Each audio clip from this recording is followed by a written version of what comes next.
Cap Girls, ici Agnès de Cap Go. Bienvenue dans notre podcast Inspiration de femmes, le podcast des femmes fières d'être une femme. L'idée d'inspiration de femmes est toute simple. Cap Go propose à des femmes de partager leur parcours de vie, des femmes comme vous et moi, qui ne sont pas des stars internationales, mais qui ont osé prendre leur vie en main pour s'accomplir, vivre au quotidien ce qui les faisait rêver. Alors tous ces témoignages ont pour objectif de vous nourrir en idées, en motivation et qui sait, de vous aider à franchir le pas pour vous aussi vous réaliser dans ce qui vous plaît. Allez, c'est parti, je vous laisse découvrir notre star du jour. Bonjour Sarah. Bonjour Mathilde. Donc je suis Mathilde de Cap Go, j'espère que tu vas bien ce matin. Oui. Super. Alors aujourd'hui on se voit pour que tu me fasses une présentation, de me dire un petit peu qui tu es, donc je te laisse te présenter. Eh bien, je viens d'avoir 48 ans, je suis maman de 2 jeunes filles, Camille et Louane. Je suis plutôt dans la vie une amoureuse, une vraie amoureuse. Et pour la première fois de ma vie, à mes 48 ans, j'ai l'impression d'être vraiment à ma place, avec l'essentiel autour de moi qui est ma famille. Voilà, je suis une maman et une femme comblée, et professionnellement aussi avec ce nouveau projet Camlook. Super, alors peux-tu me dire un petit peu d'ailleurs pourquoi as-tu envie de créer cette entreprise Camlook et de te lancer dans ce projet ? J'ai toujours été fascinée par l'entrepreneuriat et je savais qu'un jour j'allais créer moi aussi mon bébé, faire ce que j'aimais dans la vie, parce que des idées, j'en ai des milliers à la seconde et qu'il faut des fois canaliser tout ça. Donc j'ai souvent mis tout mon savoir au service de chef d'entreprise sans aucune reconnaissance, et du coup ça pouvait pas être autrement. Il fallait que je sois aussi moi un jour ce propre petit chef voilà, de ce projet que j'ai mené à bien. J'ai mûrement réfléchi tout ça et voilà où ça m'emmène aujourd'hui. Super. Alors nous n'avons pas encore l'habitude de voir beaucoup de boutiques comme la tienne. Pourrais-tu nous expliquer un petit peu ce que c'est et ses spécificités ? Alors quand j'ai monté ce projet, l'essentiel c'était vraiment mon bien-être. J'avais envie de me retrouver, moi, suite à un changement de vie, et apporter aussi du bien-être aux gens. Et je suis une passionnée de mode depuis toujours, une consommatrice depuis toujours, et ça pouvait pas être autrement que dans ce milieu finalement. Et donc cette boutique, elle reflète l'appartement de ma grand-mère, où je passais mes plus belles années quand j'étais enfant. Et je voulais que cette boutique ait cette âme-là. Et en fait, c'est ce qui se passe quand les femmes rentrent chez moi. J'ai l'impression qu'il se passe quelque chose. Elles viennent pas dans une boutique, mais elles viennent dans mon appartement. On boit des cafés, on essaye des vêtements. Il se passe vraiment un truc, voilà. Et la déco, elle est très kitsch, parce que je voulais que ça nous emmène vraiment dans ces années-là. Voilà, donc merci à ma grand-mère et cette belle histoire. Elle était couturière, donc tu vois, elle nous transmettait un petit peu tout cet amour pour les tissus, la laine. Voilà. Ça revient d'il y a très longtemps. Ça vient d'il y a très très longtemps. Merci. Alors pourquoi as-tu fait une boutique spéciale vêtements vintage ? Est-ce que toi-même tu en portes ? Alors je suis une très grosse consommatrice. Je porte du seconde main depuis très longtemps.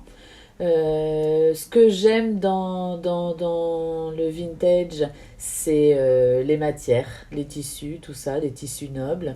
Le fait de faire une boutique seconde main, c'est pour montrer aussi que la mode, elle est intemporelle. Ce qu'on retrouve dans les boutiques d'aujourd'hui avec des tissus qui tiennent pas au lavage, enfin tout ça, c'est ce qu'on peut retrouver aujourd'hui dans nos boutiques seconde main, où tu peux vraiment repartir avec un vrai look, un vrai style, une pièce unique. Donc que souhaites-tu apporter toi aux femmes à travers ce style de vêtements en particulier ? Alors ce que je voudrais montrer, ou apporter plutôt, c'est faire comprendre qu'on peut être belle, féminine et élégante, tendance en vêtements d'occasion. Et puis, parce qu'avant, je pense que s'habiller occasion, on disait non, mais c'est peut-être les gens qui ont peu de moyens, et aujourd'hui c'est complètement, c'est même plus ça, enfin ça n'a jamais été ça d'ailleurs, mais ça restait encore un peu dans l'inconnu. Aujourd'hui des boutiques comme la mienne, beaucoup, c'est quand même en plein essor. Et ne serait-ce que moi, ma clientèle, elle est très éclectique. C'est ce que j'aime aussi, et de par les rencontres, hein, évidemment. Donc leur montrer qu'on peut consommer seconde main, des vêtements d'occasion, sans pour autant ne pas avoir de budget ou se dire que c'est peut-être honteux ou autre chose. On peut rester élégante, on peut rester... et en plus, ça fait du bien à la planète, comme on sait. Hein, et même ne serait-ce que de porter un vêtement qui a une histoire et tout ça, c'est assez sympa en soi. Enfin, je sais pas, moi j'imagine plein de choses pour mes vêtements. Des fois je retrouve des petits mots ou des étiquettes dans le col. Je dis tiens, ça a appartenu à... Et j'ai même eu des fois envie de rechercher la personne à qui la chemise elle appartenait, tu vois. Donc ça c'est drôle. Donc c'est vrai que c'est quelque chose auquel on en voit de plus en plus aujourd'hui, et les vêtements de seconde main, de manière écologique, de manière... Voilà, oui. Et c'est... puis, quand on voit l'envers du décor, moi, je suis encore allée lundi chez mon fournisseur pour chercher mes pièces. Eh bien, quand tu vois l'envers du décor, c'est complètement effrayant. Donc, si les gens peuvent prendre conscience de ça au travers nos boutiques avec des jolies pièces, t'es pas obligé de rentrer dans une friperie et que ça sente la poussière. C'est pas ça du tout. Aujourd'hui, les gens rentrent dans nos boutiques en se disant mais c'est du neuf, c'est du vieux, voilà, parce qu'on redonne vraiment une chance aux vêtements. Une seconde vie. Voilà. Ok, super. Alors, en parlant d'ailleurs de fournisseurs, où toi trouves-tu tes vêtements et comment les choisis-tu ? Alors moi je travaille avec un fournisseur, je suis assez fidèle avec ça parce que on s'est tout de suite bien compris. Et puis, avec moi, finalement, dans ce que je lui propose et ma manière de travailler, même lui, il est content parce qu'il me dit qu'il a l'impression de faire un autre métier.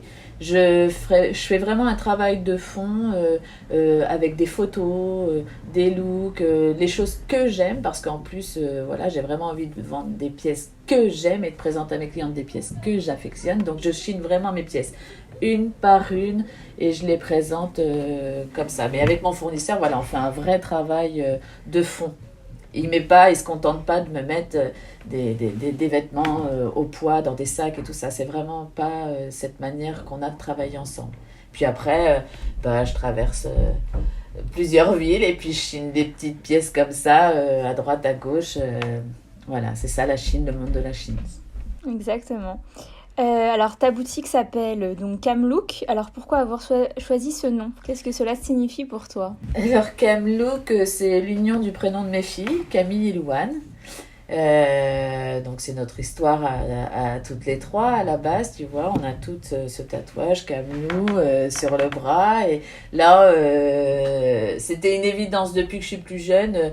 Camlou, ça a été c'était mon mot de passe pour ça, pour autre chose. Enfin, ça a toujours été le Camlou. Et du coup, là, si j'avais dit Camlou, ça parlait peut-être pas forcément aux gens. Donc, on a rajouté la lettre K, qui donne une notion de look et qui vaut 10 points au Scrabble. Donc ça, c'était rigolo dans le projet que j'ai présenté aux institutionnels. Et puis, quand on recherche la lettre K, on dit d'elle qu'elle est intuitive et créative. Donc voilà, j'espère que je serai suffisamment créative pour séduire toutes les Tourangelles, quoi. Et les autres de France et de Navarre. Et je te le souhaite. En tout cas, c'est vrai que c'est très sympa comme nom. Enfin, on voit la signification, c'est vraiment chouette. Alors, donc ton projet de boutique, alors c'est quelque chose que tu as eu, auquel tu as pensé soudainement, ou c'est vraiment, c'était ancré au fond de toi, c'était vraiment le but de toute ta vie d'ouvrir cette boutique ? C'était l'entrepreneuriat, ce que je disais tout à l'heure, c'est vraiment, ça fait partie de moi. Des idées à la seconde, j'en ai forcément trop. Donc des fois c'est facile, c'est très difficile à gérer, pardon. Et du coup c'était en moi, c'est comme ça, c'est donc la mode, donc tout ça. Je me retrouve à la fin du premier confinement où je change de vie et c'est là que c'est écrit, c'est comme ça et je dois ouvrir cette boutique de vêtements pour mon bien-être à moi. Je cherchais quelque chose qui me fasse du bien. J'avais vraiment envie d'aller sur cette nouvelle vie vers quelque chose de de sain, alors quand on dit bien-être, on pense forcément des fois, enfin plus à un métier, je sais pas, tu vois, de bien à la personne et tout ça. Et ben moi, ça passait au travers de mes rencontres dans la boutique de cette façon que j'ai de présenter les vêtements, mes vitrines.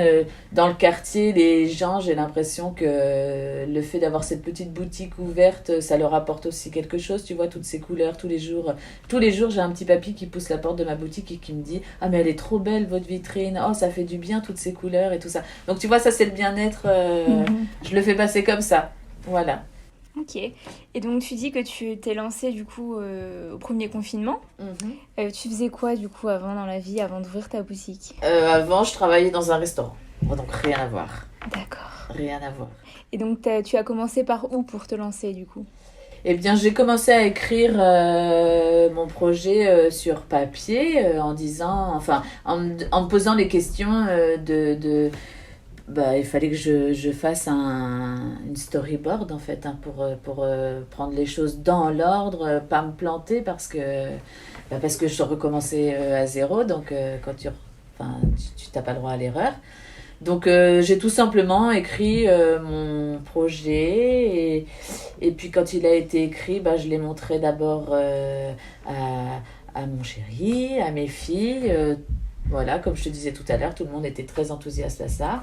Après, il a fallu que je le montre aux institutionnels. Donc là, ça commence à être un peu plus compliqué pour moi, tu vois, d'aller voir les banquiers. Puis finalement, quand tu repars de zéro, le premier, il te dit non, le deuxième, il te dit non, le troisième, il te dit non. Puis j'ai eu la chance de passer devant ce local, de voir ce local vide. Et quand j'ai regardé au travers de la vitre, que j'ai vu ces parquets en chevron, ces plafonds avec moulures et tout, j'ai dit non mais c'est ça, je veux ce local-là, quoi. Et du coup, j'ai eu la chance d'avoir le propriétaire de ce local, à qui j'ai dit, avec toute sincérité, enfin tu vois comment je suis, je lui ai dit mais je suis amoureuse de votre local. Et lui il me dit, il y a 20 ans quand je l'ai visité, moi aussi je suis tombée amoureux. Et il m'a dit, cherchez pas, il est pour vous. Et du coup, tu vois, il a attendu le deuxième confinement, le troisième confinement. Et juste parce que je lui ai dit que j'étais amoureuse et que j'allais en prendre soin de son local, il a été patient. Donc, il a fallu qu'il attende quand même les banques et tout ce qui allait avec. Et comme les banques se fermaient à moi, c'est lui qui avait un ami banquier. Il m'a dit, appelez-le de ma part et tout. Donc, tu vois, c'est vraiment... Kamloops, c'est des rencontres. Je suis pas de Tours à la base. Et depuis que je suis à Tours, je trouve qu'il règne dans cette ville un climat, que ça soit entre commerçants. C'est super. C'est vraiment super. Génial. Contente que tu sois heureuse ici. Oui, vraiment. Alors, est-ce que tu t'es posé des questions avant de te lancer? Est-ce que tu as eu des craintes en particulier? Oui. Je doute beaucoup de moi. Après, je vais pas tout dire de mes faiblesses parce qu'il faut pas, je peux pas les dévoiler comme ça. Mais en tout cas, il est sûr que je doute beaucoup, beaucoup, beaucoup de moi. J'ai pas du tout confiance. Tu sais, les petits bobos de la vie qui laissent des traces. Donc, quand... je sais pas comment te dire ça, mais en tout cas, voilà, je doute beaucoup de moi et donc les petits bobos qu'on répare au fur et à mesure, t'aident à reprendre un peu confiance. Mais si j'étais pas aussi bien entourée aujourd'hui et si les gens ne croyaient pas en moi comme ça, tu vois, me donner cette force, il est sûr que j'aurais pas pu faire ça toute seule. Après, ce métier de modeuse, on va dire, ça c'est moi, c'est tout moi et c'est ce que j'aime et c'est ce qui me passionne. Donc ça, je sais faire. Et après, me dire que je suis la meilleure et tout ça, ça c'est pas du tout, ça c'est impossible. Voilà, je doute beaucoup. La bataille est loin d'être gagnée de ce côté-là, quoi, tu vois. Mais bien entourée, ça te rend plus forte. Voilà, le fait d'être entourée comme je le suis, c'est ça qui me donne de la force tous les jours. Ok, alors qu'est-ce qui te rend le plus heureuse aujourd'hui, ce qui t'éclate le plus professionnellement? Toutes ces rencontres que je fais dans ma boutique, je pourrais te citer plein de personnes qui ont franchi la porte de cette boutique et aujourd'hui, bah voilà, je les appelle par leur prénom parce que je les connais. Je chine une pièce, je me dis, bah tiens, ça c'est pour Géraldine, j'en chine une autre, je dis, mais ça c'est pour Laurence. Enfin, tu vois, et donc c'est ces rencontres que je fais. J'ai une cliente qui devient un peu plus qu'une cliente, encore une, et qui le matin, enfin le week-end, elle rentre de Paris, elle vient retrouver sa petite famille ici, et avant d'aller prendre le petit déj avec sa famille et tout ça, en sortie de train, elle vient prendre son café avec moi, tu vois. Et c'est tout ça qui me rend heureuse. Le matin, j'arrive dans la boutique à 8h et je suis au taquet parce que je sais que je vais passer une belle journée avec toutes ces nouvelles rencontres, quoi. Toutes les relations que tu as pu créer. C'est ce qui m'anime, ouais, vraiment. C'est génial. Alors, est-ce que par contre, tu rencontres aussi quelques faiblesses? Eh bien, c'est là que je dirais Joker. Est-ce que on peut pas... Je suis petit, allez, je te dirais, je suis hypersensible. Donc, du coup, je peux très vite me laisser atteindre par quelque chose, tu vois. Donc, ce que je fais, c'est que j'essaie de faire abstraction. Par exemple, à tout ce qui pouvait avoir... rapport de loin ou de près avec avant, par exemple, tu vois, une ville, des gens et tout ça. Je fais abstraction de tout ce qui peut se... Voilà. Parce que sinon... voilà, je suis... voilà. Donc abstraction du négatif, on repart sur de nouvelles bases. Vraiment, mais ça c'est important aussi, hein, tu vois. J'ai une de mes filles, Louane, qui dit toujours il faut pas que tu aies de pensées négatives et tout ça, le positif attire le positif. Et elle a entièrement raison. Exactement. Donc voilà, donc Louane c'est mon bon coach aussi. C'est bien, avoir une fille sur laquelle s'appuyer. Les deux, hein, je peux compter sur les deux. Et c'est vrai que voilà, elles sont complètement différentes. Il y a Camille qui est un peu plus combative, tu vois, qui elle fonce, elle me donne cette force-là. Et puis Louane, c'est la douceur où elle dit cool maman, t'inquiète pas pour ce qui se dit, ce qui se fait. Enfin, elle t'apaise. Ouais, voilà. Alors, est-ce que ce projet professionnel répond à tes grands objectifs de vie sur le point de vue de la famille, du lieu de travail, de la santé? Oui, oui, parce que forcément, si je suis bien dans ma boutique, si je suis bien dans ma vie, ça se répercute sur la famille. Surtout sur la famille. Et c'est vraiment l'essentiel. Moi, dans mon projet, ce qui est un projet professionnel, je raconte quand même au banquier que je suis faite pour vivre d'amour et d'eau fraîche. Tu vois? Et le banquier, il rigole et aussi, c'est peut-être aussi ce qu'il a kiffé, tu vois? J'en sais rien, mais en tout cas, moi, ma philosophie, c'est ça. On peut vivre d'amour et d'eau fraîche et c'est comme ça que je suis le plus heureuse. Une belle philosophie de vie. C'est gentil. Alors, quelles ont été pour toi les libertés professionnelles qui ont été les plus importantes? Celle de pouvoir faire que ce que je veux. Tu vois, j'ai plus de contraintes. J'ai pas de compte à rendre. Si j'ai une idée et que j'ai envie de la mettre en place, je la fais pas valider par quelqu'un qui me dit non et puis qui après va la faire 2 ans après, mais il aura pris du retard quand même. S'il m'avait écouté dès le départ, on aurait gagné du temps. Et aujourd'hui, voilà, je fais pas dépôt-vente. Tous les jours, on me sollicite pour me déposer des vêtements. Je veux pas ça parce que je veux vendre vraiment des pièces qui me plaisent. Donc mon choix d'entreprendre et d'avoir cette boutique aujourd'hui, c'est vraiment d'être libre et de faire que ce que j'aime. D'accord. Et de présenter que ce que j'aime. Ok. Alors, quelles sont, selon toi, les clés de la réussite pour lancer son activité? Eh bien, croire à son projet plus que tout, je pense. Hein. Alors, je dirais pas croire en soi, parce que du coup, je te disais quand même que je doutais de moi. Mais croire en mon projet, ça, j'y ai cru. Et quand j'ai commencé à l'avoir, le jour où je l'ai eu entre mes mains sur papier je l'ai fait sur Canva, tu vois, telle une petite novice, parce que je suis pas du tout graphiste et tout ça. Mais quand il était abouti, je savais que c'était ça, et ça, j'y croyais. Voilà. Et quand je suis allée voir les institutions, c'est parce que j'y croyais vraiment que ça fonctionnait, tu vois. J'en parlais vraiment avec les tripes, comme je te parle là. Exactement. Avec mes tripes. Ça se sent. Voilà, c'est ça, en fait. Ouais. Ok. Et donc aujourd'hui, que conseillerais-tu à des femmes qui hésitent à se lancer, qui hésitent encore à entreprendre?